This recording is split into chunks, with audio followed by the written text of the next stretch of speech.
Arabic কিছু line বলতেছে, ল্যাঙ্গুয়েজে। ও নুসরাত জাহান, ও ভাইব আছে সেই।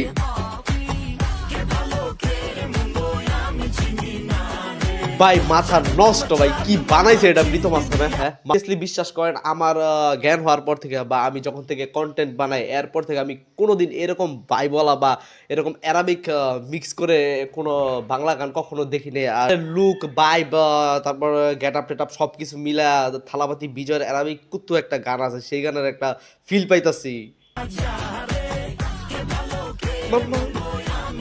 বাহ, সেই সেই শেষ। মানে কি বানাইছে ভাই সাকিব খান রে, মানে অসাধারণ লাগতেছে গানটা একদম। এই দে পুরো ফাটাই দিব, মানে পাড়া মহল্লা সব জায়গায় এই গানটা চলবে, আমি 100% শিওর। কিন্তু মনে একটাই কষ্ট ভাই, মনে হইতাছে কাচ্চি বিরিয়ানি আমার সামনে দিয়া গ্রান শোনায় আমার বিরিয়ানিটা লয়ে গেছে ভাই। সারছেন পুরো গানটা সারেন, আমার এখন এই গানটা লাগবো, এখনই শুনতে মুচ্ছে আছে। কিন্তু দুর্ভাগ্য গানটা মাত্র কয় সেকেন্ড, 26 সেকেন্ডের সারছে। সাকিব খানের জন্মদিন 28শে মার্চ, সেই দিনে হয়তো গানটা পুরোপুরি ছাড়বে। সো অপেক্ষায় রইলাম। আপনারা সবাই প্রীতম হাসানের একটা গান ছিল উড়াদুরা, যেটা নাকি পুরো বাংলা কাঁপাইছে। 100% আপনারা শিওর থাকেন যে এই চাঁদ মামা গানটা পুরা বাংলাদেশ কাঁপাইবে। সরি, বাংলাদেশ বললে ভুল হবে, ইন্ডিয়া কলকাতা সব কাঁপাইবো। আর প্রীতম হাসান দিন দিন এইসব কি গান বানাইতেছে ভাই। বরবাদ ছবির প্রতিটা কস্টিউম সাকিব খানের ভাই, মানে চুম্বেশ্বরী কে বানাইছে ভাই। এই যে কস্টিউম ডিজাইনার বা সামনে পাইলে জড়াই ধরা বলতাম যে ভাই তুমি বাংলাদেশের সব ছবির তুমি কস্টিউম ডিজাইন করো।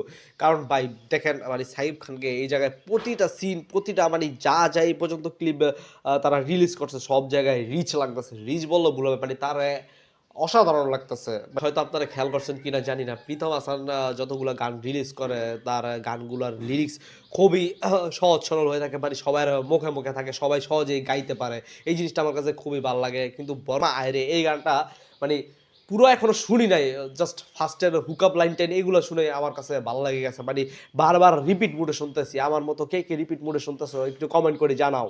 বরবাদ মুভি নিয়ে একটা টান ছিল বা আকর্ষণ ছিল, ফার্স্ট ডে ফার্স্ট শো দেখার ইচ্ছা ছিল, কিন্তু এই গান রিলিজ হওয়ার পর সেই আকর্ষণটা আরো বেড়ে গেছে। কিন্তু দুর্ভাগ্য ভাই আমাদের নারায়ণগঞ্জে কোনো ভালো সিনেমা হল নাই। যাই একটা সিনেমা হল বানিয়েছিল গুলশান সিনেমা হল, সেটাও এখন বন্ধ করে দিয়েছে, কারণ সেটা ছিল আওয়ামী লীগের দোসরদের, তাই বিএনপির নেতারা গিয়ে সেটা বন্ধ করে দিয়েছে। এখন ভাবতেছি ঢাকা গিয়ে কিভাবে দেখবো ভাই ফার্স্ট ডে ফার্স্ট শো।